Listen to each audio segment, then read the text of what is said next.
Yeah. The Four Noble Truths in Life.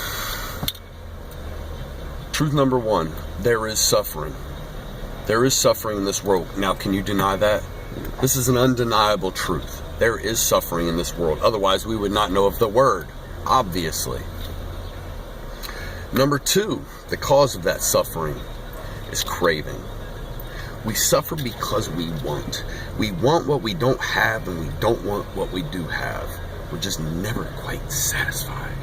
This would be better if. We're always placing causes and conditions on our happiness.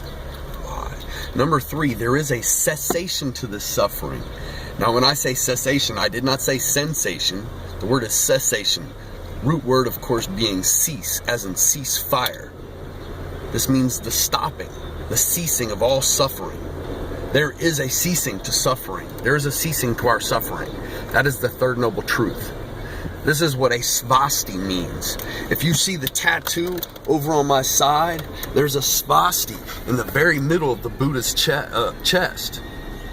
And it's like a backward swastika. And it's spelled S-V-A-S-T-I, svasti, and it's Sanskrit for well-being, which is the third noble truth. So there is a cessation to our suffering. And number 4, the Noble Eightfold Path. The path leading to the cessation of suffering. Number 1, you must have the right view.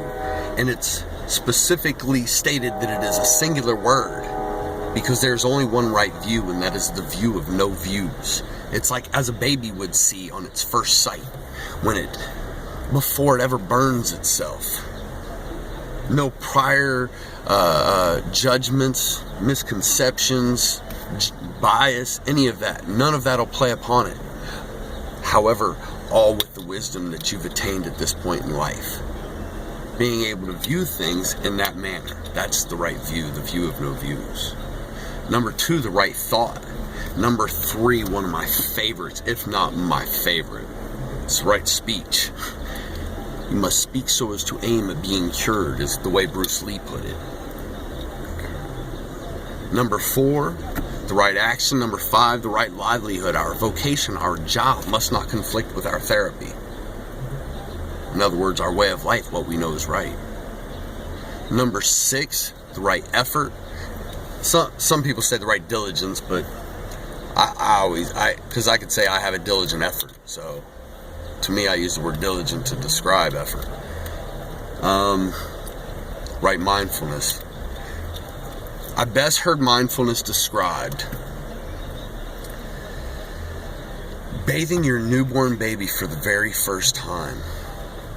How you're so careful to not be too rough, but also to not miss a spot.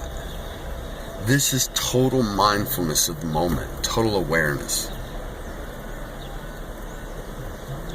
And last but not least, the right concentration. This is like the right meditation practice. You must practice your Zazen at least 10 minutes a day. You've got to do that. And if you don't have time for